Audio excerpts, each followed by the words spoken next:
Shalom y bendiciones, hermanos. Estamos aquí contentos porque una vez más tenemos la oportunidad de poder estudiar la palabra de Dios. Tenemos el estudio del día de hoy que considero es interesante. Estamos continuando con nuestra serie sobre la vida después de la muerte. Venimos hoy con la lección número 16. Y una vez más, como siempre, les pido de favor que si es primera vez que están mirando esta serie, que vayan desde el principio porque hay mucho contexto sobre este tema y si no se estudia desde el principio, muchas cosas van a estar en el aire y puede causar confusión. Así que les invito a que regresen a la primera lección de esta serie y de ahí sigan el orden. Pero para los que estamos al día, como ya mencioné, estamos en la lección 16 y el título de nuestra lección hoy es La condenación final. Amén. Una vez más, lección 16, la condenación final. Y para iniciar el estudio, les voy a pedir que me acompañen al Evangelio de Juan, capítulo 5, versículos 28 al 29. 5, 28, 29. No os maravilléis de esto, porque vendrá hora cuando todos los que están en los sepulcros oirán su voz, y los que hicieron bien saldrán a resurrección de vida, mas los que hicieron mal a resurrección de condenación. Amén. Y en nuestro estudio previo descubrimos a través de las Escrituras que habrá una última resurrección al final del tiempo humano, conocida como la resurrección de condenación. Aquellos que participen de esta resurrección serán llevados ante el juicio divino llamado el juicio del gran trono blanco. El propósito de este juicio es juzgar a cada persona que participe de él por sus acciones en vida y finalmente dictar la sentencia por sus pecados. Y vamos a ir a Apocalipsis, donde nos demuestra este gran juicio final. Se encuentra en Apocalipsis capítulo 20, versículos 11 al 15. Apocalipsis 20 Sí, del 11 del al 15. 11 al 15. Ok, dice así. Y vi un gran trono blanco, a él que estaba sentado en él, de delante del cual huyeron la tierra y el cielo. Y ningún lugar se encontró para ellos. Y vi a los muertos, grandes y pequeños, de pie ante Dios. Y los libros fueron abiertos y otro libro fue abierto, el cual es el libro de la vida. Y fueron juzgados los muertos por las cosas que estaban escritas en el libro, según sus obras. Y el mar entregó los muertos que había en él. Y la muerte y el Hades entregaron los muertos que había en ellos. Y fueron juzgados cada uno según sus obras. Y la muerte y el Hades fueron lanzados al lago de fuego. Esta es la muerte segunda. Y el que no se haya escrito en el en el libro de la vida fue lanzado al lago de fuego. Como podemos ver, hermanos, de acuerdo a este pasaje, aquellos cuyos nombres no estén inscritos en el libro de la vida serán condenados y arrojados al lago de fuego. Ya no te ves. Ah, disculpen. Entonces, la pregunta es, ¿qué es el lago de fuego? ¿Qué representa este lago de fuego? Donde las escrituras dicen que van a ser lanzados los pecadores. Y es lo que vamos a tratar de descubrir el día de hoy. Vamos a estar mirando qué es el lago de fuego. Así que comenzamos con el punto 1 de nuestra lección, el lago de fuego. Y vamos a leer otro pasaje en Apocalipsis, en el capítulo 21, versículo 8.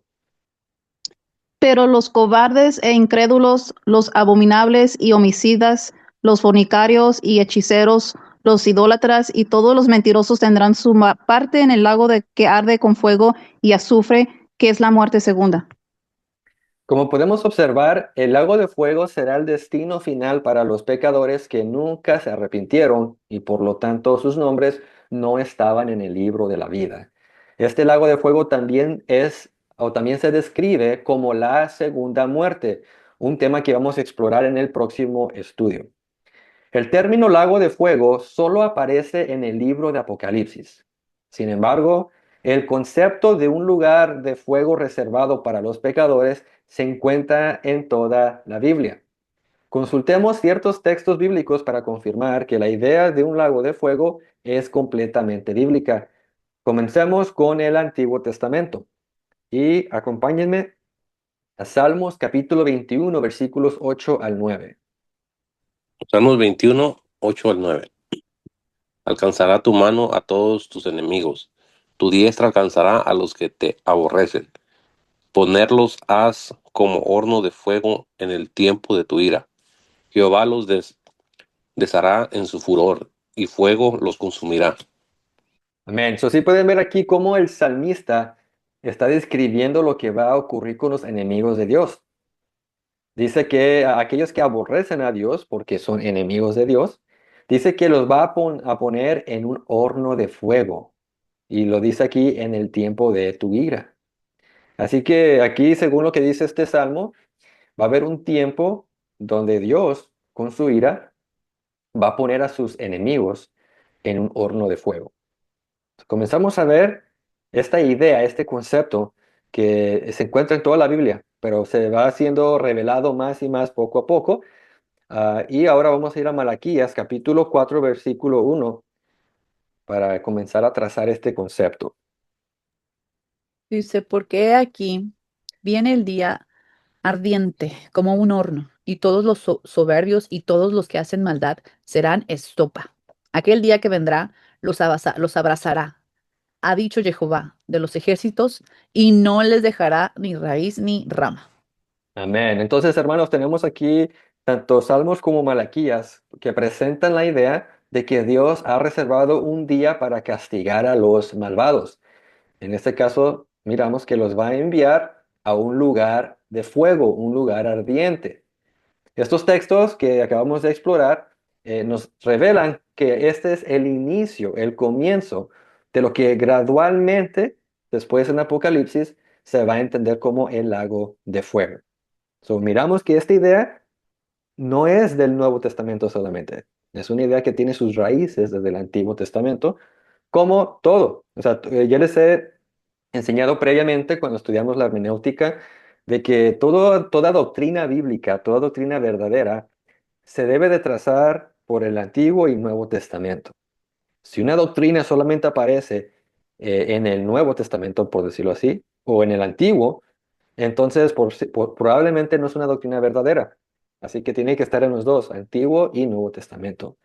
Entonces miramos aquí de que desde el inicio, en lo que se le llama ahora el Antiguo Testamento, ya está esta idea, pero es una idea que se va desarrollando. Es lo que se le llama la revelación progresiva, de que comienza Dios a revelarle a sus profetas poco a poco, un detalle aquí, un detalle allá, y después ya en el Nuevo Testamento da más claridad al asunto. Entonces es lo que está sucediendo con la idea de este lugar de fuego que será de castigo. Entonces ahora les voy a pedir que me acompañen al Nuevo Testamento, donde vamos a continuar a desarrollar este concepto de lugar de castigo. Vamos a Mateo capítulo 13, versículos 40 al 42. De manera que como se arranca la cizaña y se quema en el fuego, así será en el fin de ese siglo. Enviaré el Hijo del Hombre a sus ángeles y recogerán de su reino a todos los que sirven de tropiezo y a los que hacen iniquidad. Y los echarán en el horno de fuego. Ahí será el lloro y el crujir de dientes. Ok, entonces hermanos, miramos en este caso, en el contexto está hablando Cristo. Y él está diciendo que va a venir un tiempo donde aquellos que hacen iniquidad, o sea, aquellos que desobedecen y se rebelan contra Dios y su palabra, que estos serán echados, dice, y los echarán en el horno de fuego. Entonces miramos que esta idea que previamente fue descrita y revelada por los profetas, ahora Cristo la está repitiendo. Y ahí mismo, Mateo 13, ahora vayamos al capítulo 49 y 50, por favor.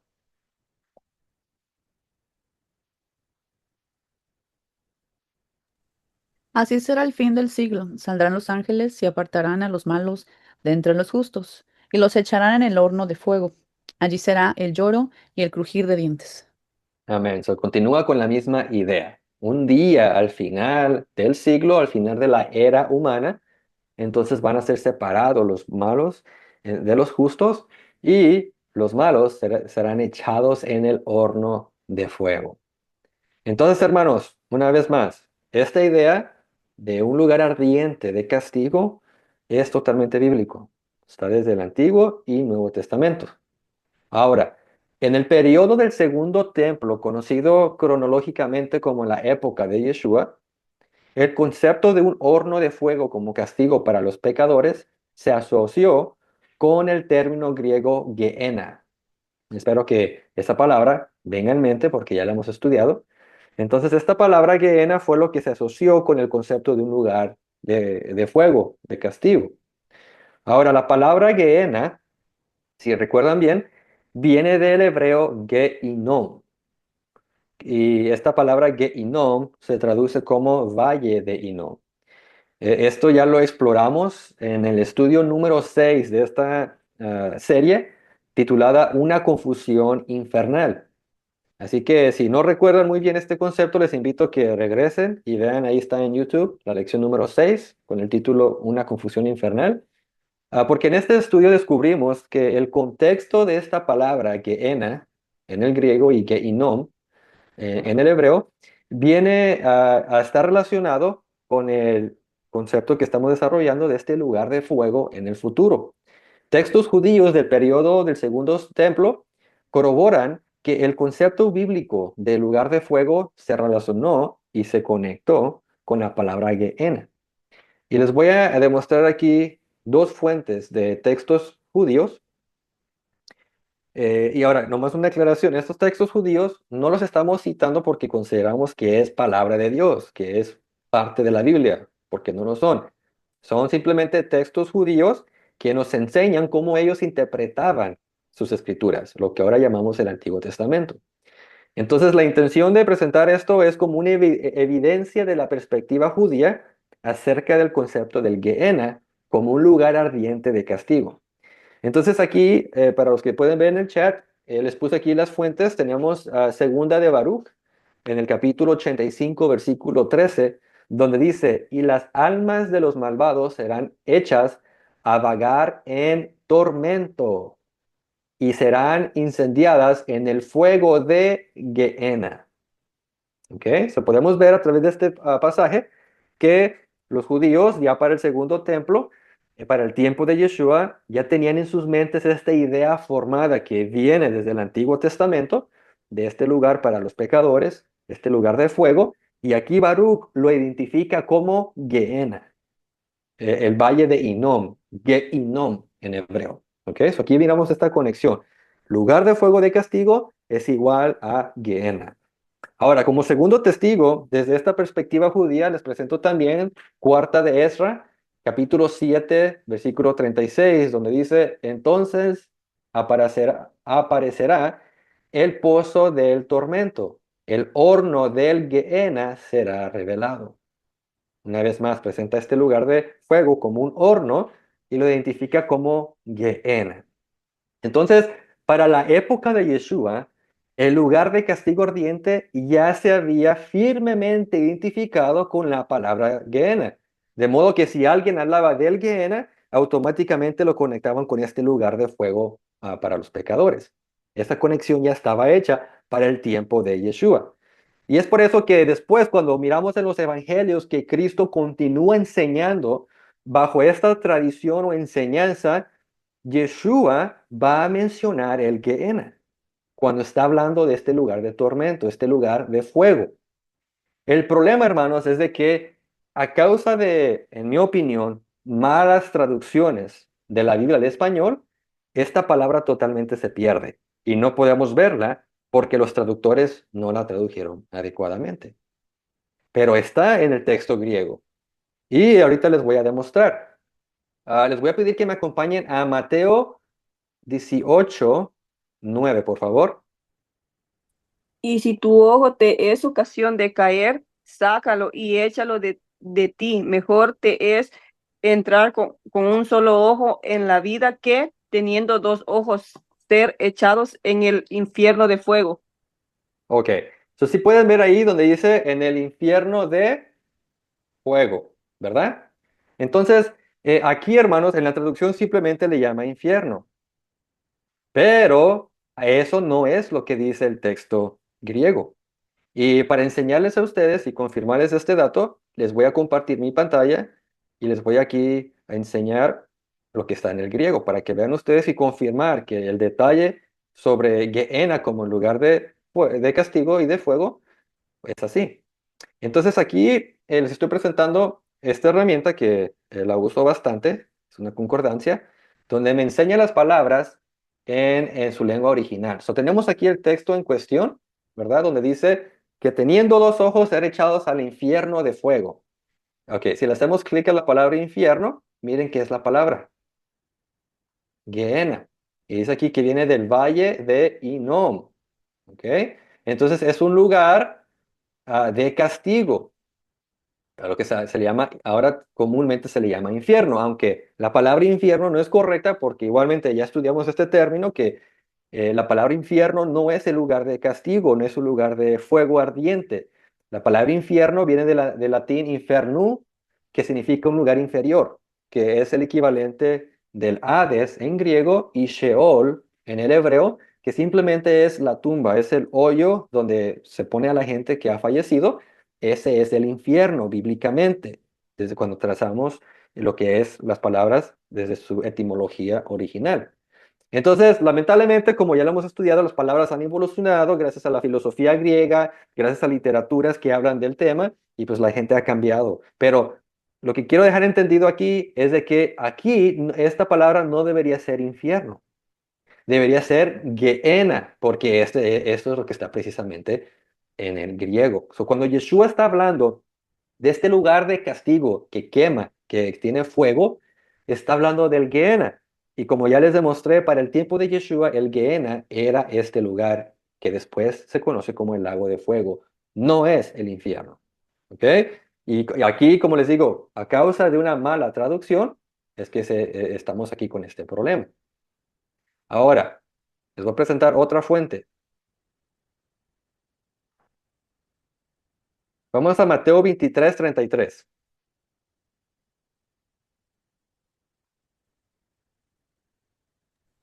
Dice, serpientes, generación de víboras, ¿cómo escaparéis de la condenación del infierno?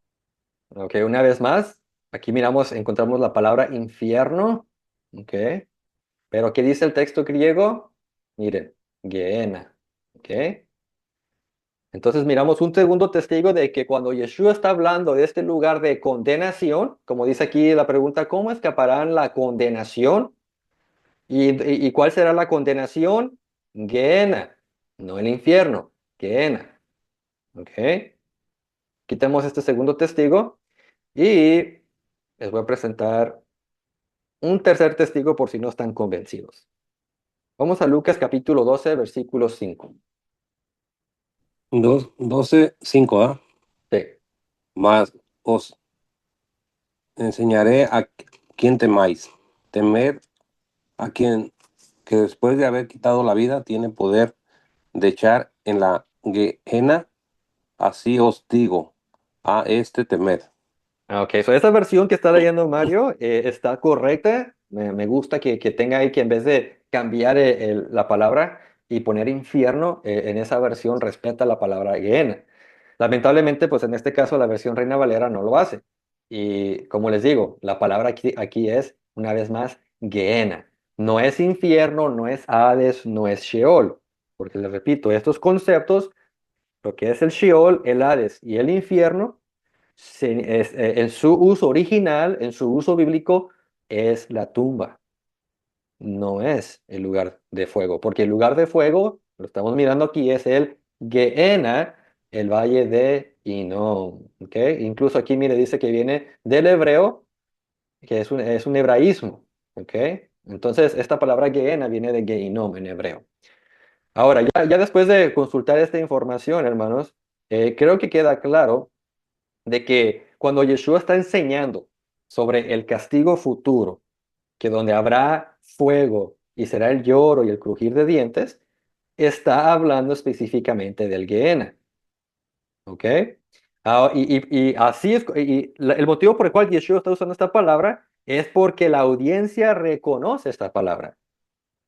Él sabe que la gente que lo está escuchando ya ha hecho esta conexión de que el Gehenna es equivalente al castigo eterno, el castigo futuro que vendrá después del juicio. Por eso Yeshua continúa con esto. Y ya después, el término Gehenna en el libro de Apocalipsis ya se describe como un lago de fuego. Y así es como lo encontramos.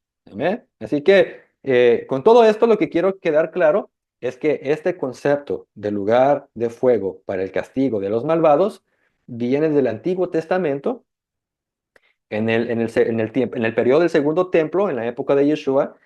Este lugar se reconoció como el Gehenna.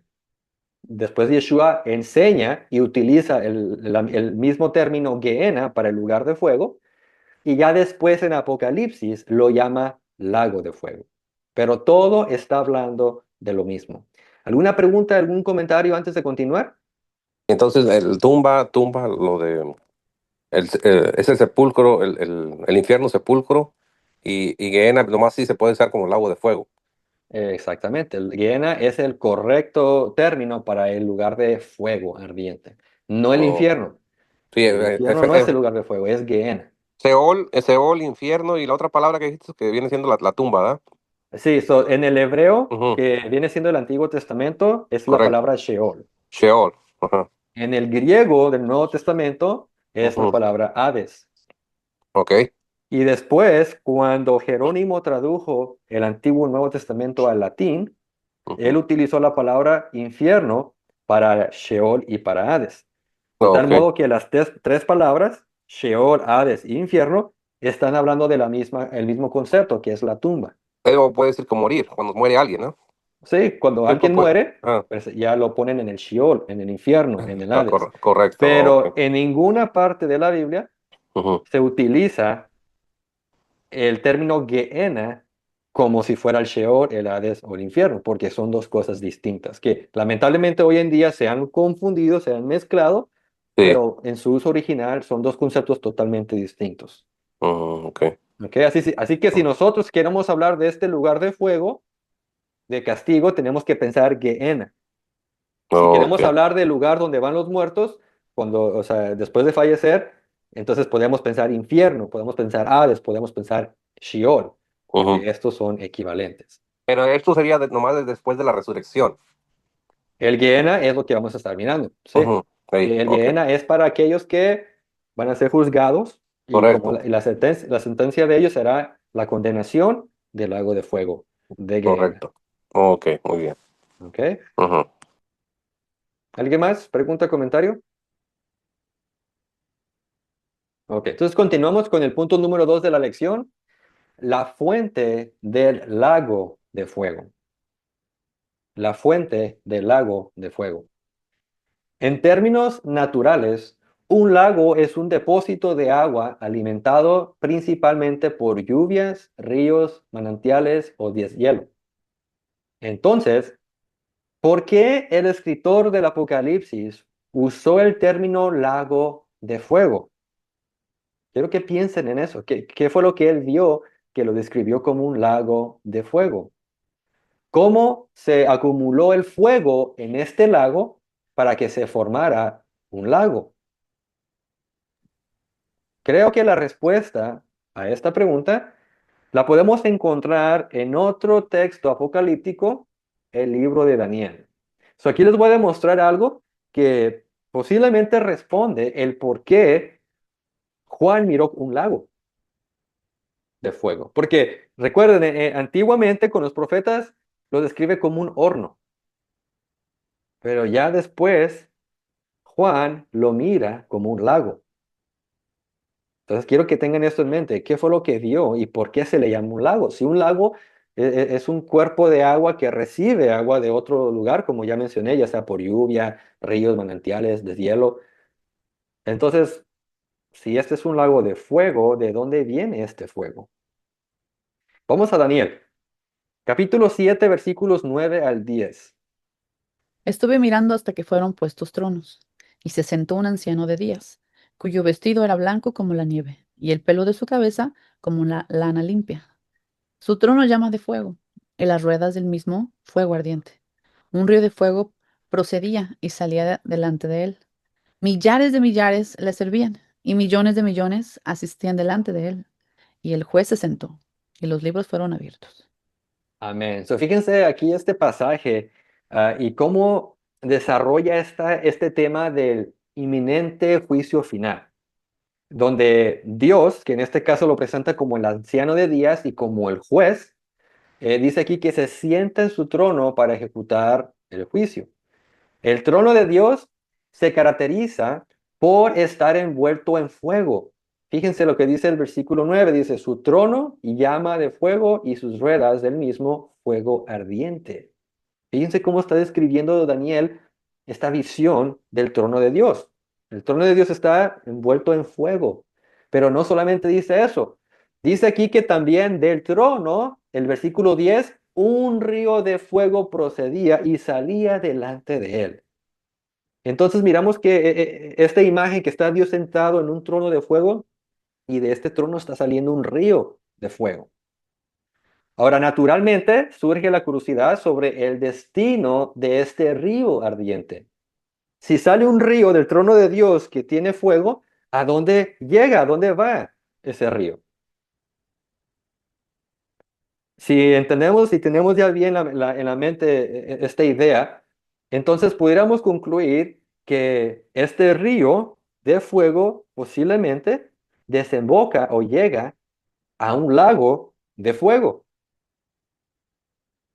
Y de ser esto así, entonces indica que el lago de fuego es alimentado por Dios mismo. Dios es la fuente de este lago que contiene fuego. ¿Y saben qué? Esto es precisamente como la Biblia describe a Dios.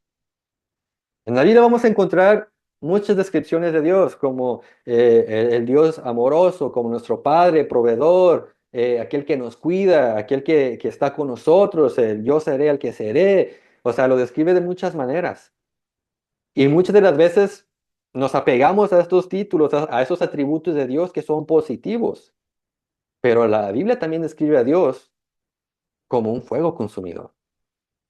Y para esto vamos a Hebreos capítulo 12, versículo 29. Por- Dice, ¿por qué nuestro Dios es fuego consumidor? Amén. No, no está haciendo una pregunta, es una declaración, dice, porque nuestro Dios es fuego consumidor. ¿Qué significa que es un fuego consumidor? Es que Dios tiene fuego y va a consumir algo con ese fuego que viene de Dios. Es un fuego divino. Ahora, esto es del Nuevo Testamento. Y como siempre, si esta doctrina es verdadera, tenemos que encontrarla en el Antiguo Testamento. Entonces ya tenemos este testigo del Nuevo Testamento que Dios es un fuego consumidor. Ahora vamos a Éxodo 24:17. Y la apariencia de la gloria de Jehová era como un fuego abrasador en la cumbre del monte a los ojos de los hijos de Israel. Amén. So, aquí en este versículo, en Éxodo 24:17, el contexto es cuando Dios está haciendo pacto con Israel, o sea, el pacto del Sinaí que se le llama. Y cuando Israel miró a Dios de una manera simbólica, porque nadie puede ver a Dios como Él es, ¿verdad? Pero Dios se revela simbólicamente. Aquí se reveló como un fuego abrasador. Pero fíjense cómo describe a Dios. Dios es un fuego que abraza, que consume. Y un tercer testigo, Isaías 66:15. 36:15. Porque he aquí que Jehová vendrá con fuego, y sus carros como torbellino, para tomar su ira en furor, y su represión en llama de fuego. Amén. So, podemos ver una vez más aquí de Isaías que está describiendo a Dios viniendo como fuego. ¿Y para qué? Para descargar su ira con furor. Fíjense el contexto. O sea, cuando Dios se presenta como este fuego consumidor, no viene porque está feliz, viene porque está enojado. Enojado contra sus enemigos, aquellos que hicieron la maldad, aquellos que se rebelaron contra él, que lo desobedecieron, aquellos que van a ir al lago de fuego. Entonces, hermanos, miramos aquí que según el testimonio bíblico, podemos ver que el origen, la fuente de este lago de fuego es Dios. De su trono de fuego sale un río de fuego que alimenta el lago de fuego y está ahí preparado y reservado para el castigo del juicio final. Ahora, otra duda que puede surgir sobre este tema del lago de fuego es cuándo fue creado, cuándo fue que Dios lo hizo. Y muchos han hecho esta pregunta. Ahora, les aviso desde una vez que desafortunadamente no hay un pasaje bíblico que mencione la creación en la cronología de cuando Dios creó todo, pero les voy a presentar un dato interesante que encontré del mundo judío rabínico. Una vez más, no presento esta información porque creo que es palabra de Dios, no. Presento esta información porque es una ventana a cómo el pueblo judío entiende su Biblia, entiende las escrituras hebreas. Porque así como nosotros estudiamos la Biblia y a raíz de eso tenemos muchas preguntas, lo mismo ha ocurrido con el pueblo judío. Y en estos textos rabínicos es que encontramos estas discusiones, estas preguntas sobre lo que dice el texto. Y les voy a presentar dos fuentes de textos rabínicos donde ellos tratan de responder esta pregunta de cuándo fue el Gehenna creado. Primero aquí les voy a presentar el Talmud. Para los que no saben, el Talmud es una compilación, una colección de textos rabínicos. Y en este caso está el pasaje llamado Pesajim, en el 54a, sección 10, donde dice, Gehenna fue creada antes de que el mundo fuera creado, como está escrito, porque Tofet ya de tiempo está dispuesto. Y eso lo toman de Isaías 30:33. Si no recuerdan en la palabra Tofet, les invito a que también regresen a cuando estudiamos el tema sobre la confusión infernal, sobre la evolución del término infierno, lago de fuego, todo esto. Y descubrimos que el Tofet era como un altar de fuego que estaba en el valle de Hinnom, donde quemaban a los niños, que simbólicamente después eso se hizo en lo que es el Gehenna y el lago de fuego. Entonces aquí dice que el Gehenna fue creada antes de que el mundo fuera creado. So, una postura rabínica es de que el Gehenna ya estaba ahí antes de que fuera creado el mundo. Esa es una postura. Pero hay otra dentro del mismo pueblo judío. Esta postura la encontramos en Bereshit Rabbah, que es un comentario sobre Génesis 11:9, donde dice, en el primer día creó los cielos, la tierra y la luz. En el segundo día el firmamento, Gehenna y los ángeles. Entonces, esta otra aportación o otra interpretación se cree que fue en el segundo día. Entonces, no significa que esto es así, simplemente quise presentar estos datos interesantes de que según el pueblo judío, algunos creen que el Gehenna, el lago de fuego, fue creado antes de la creación, otros creen que fue creado en el segundo día de la semana de creación. Amén. Y ya ustedes, si tienen otras revelaciones, pues ustedes ya sabrán. Pero bueno, antes de continuar, ¿alguna pregunta, comentario?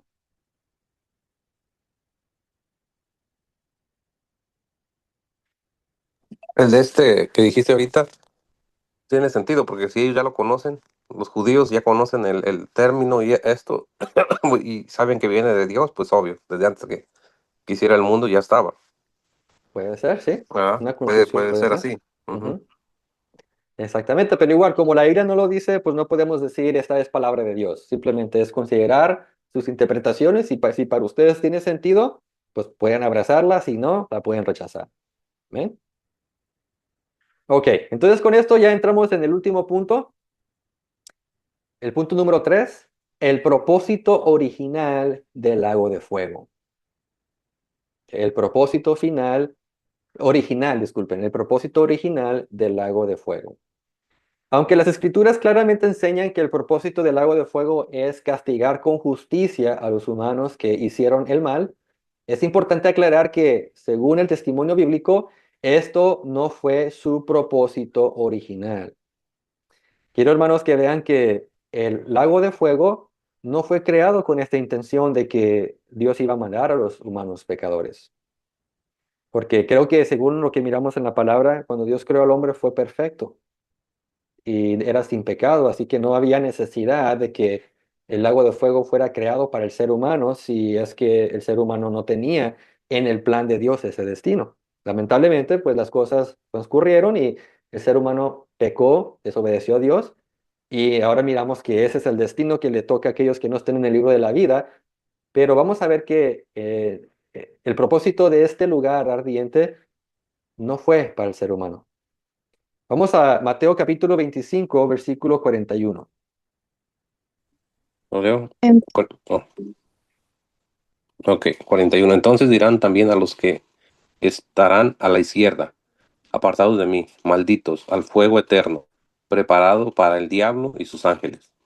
Amén. So, según lo que tenemos en este versículo, vemos que este fuego, que como ya lo trazamos desde los profetas, le llama el horno de fuego. Después en el segundo templo se le llamó Gehenna, y ya después en Apocalipsis el lago de fuego. Este lugar dice aquí que fue preparado para el diablo y sus ángeles. Ahora, aquí el término ángeles viene del griego angeló, y esta palabra significa mensajero. Ahora, puede ser tanto un mensajero celestial como un mensajero terrenal. Ese es un ángelo. ¿Ok? Una vez más, ¿es un mensajero celestial o un mensajero terrenal? Entonces aquí lo que nos está diciendo que este fuego fue preparado para el diablo y sus ángeles o agentes de maldad, sus representantes. Más adelante tenemos también a Judas, que en su carta, que contiene nomás un capítulo, el capítulo 1, versículo 6, vamos a ver cómo describe el fin de estos ángeles que siguen al diablo.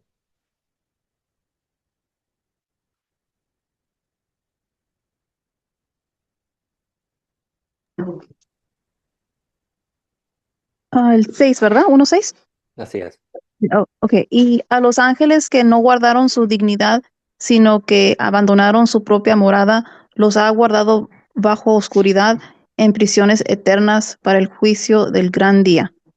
Amén. So, podemos ver aquí, hermanos, que según esta revelación, estos ángeles que han pecado, que fueron tras el liderazgo de Satanás, dice que ellos están en prisiones esperando el juicio del gran día. ¿Cuál es este juicio? Este juicio que ya miramos desde Apocalipsis, el juicio del gran trono blanco, donde igualmente que los humanos, ellos van a ser juzgados. ¿Con qué fin? Para echarlos al fuego o el lago de fuego. So, podemos ver cómo este tema sigue confirmándose de que originalmente este lugar de castigo fue para el diablo y sus ángeles. Ahora vamos a Apocalipsis, capítulo 19, versículo 20.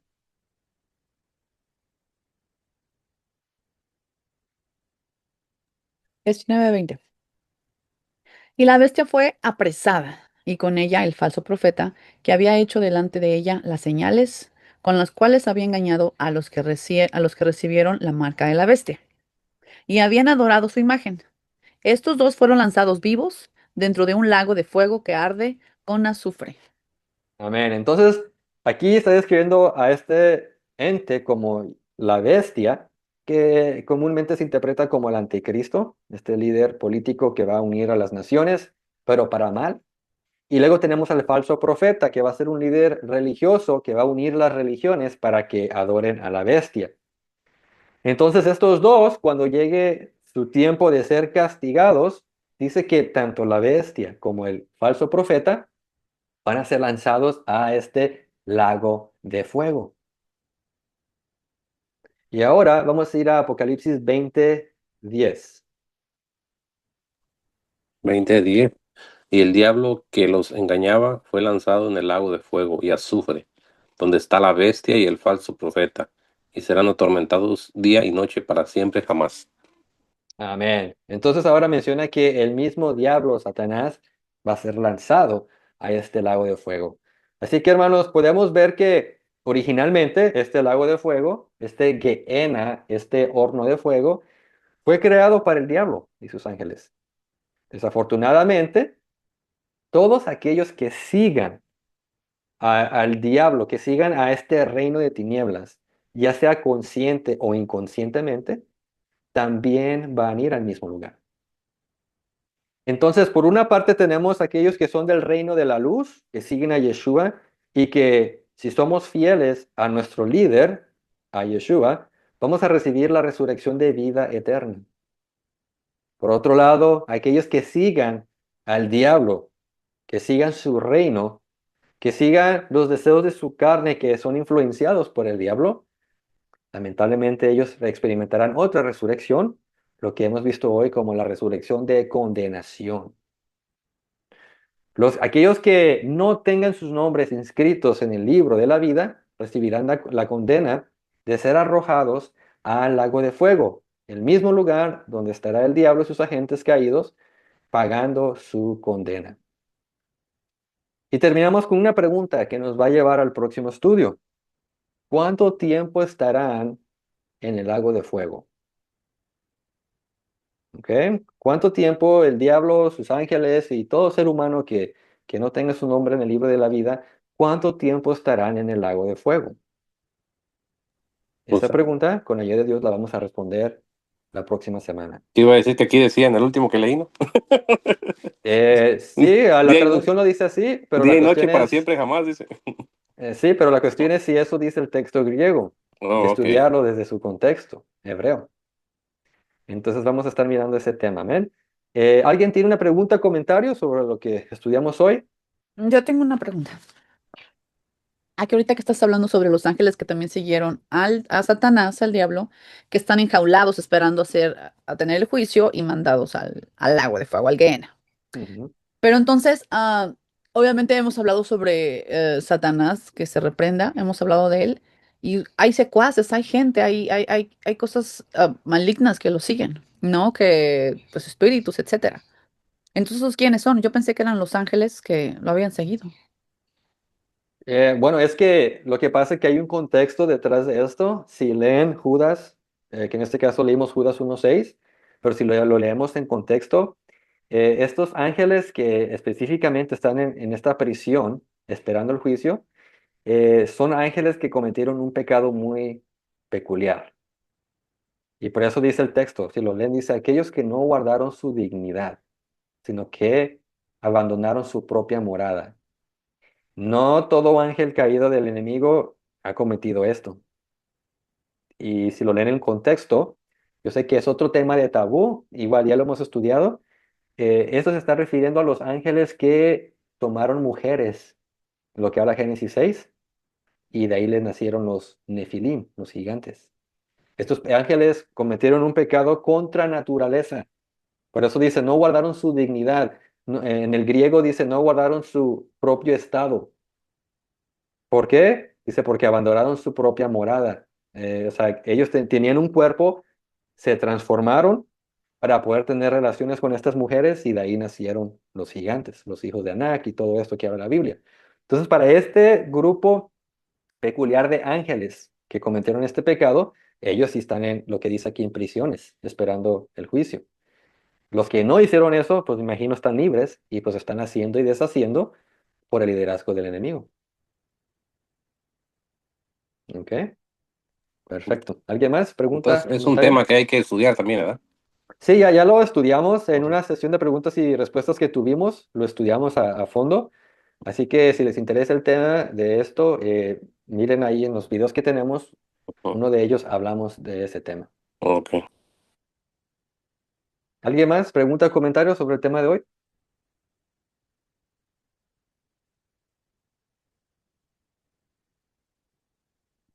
Bueno, parece que no. Entonces, hermanos, vamos a concluir aquí. Aquellos hermanos que están mirando la grabación por YouTube, les agradezco el tiempo. Espero que esto sea de bendición. Si tienen alguna pregunta, pueden escribirla ahí en los comentarios. Con mucho gusto la voy a responder. Y los invito a que no se pierdan los próximos estudios porque todavía no terminamos. Este tema de la vida después de la muerte, como pueden ver ustedes, llevamos en 16 lecciones y aún no se acaba. Igualmente yo me he quedado sorprendido porque originalmente yo pensé que iba a ser una serie de 6 lecciones, pero ya vamos en 16 y todavía falta mucho que hablar. Entonces no se lo pierdan porque sigue el tema, es muy extenso y siguen también cosas interesantes. Vamos a estar hablando como qué pasó con Enoc, qué pasó con Elías, si ellos murieron, si se fueron al cielo, qué pasó con ellos, ¿verdad? Y todos otros temas que igualmente son interesantes, no se lo pierdan. Así que hermanos que están en YouTube, gracias, Dios los bendiga y nos vemos en la próxima semana. Bendiciones.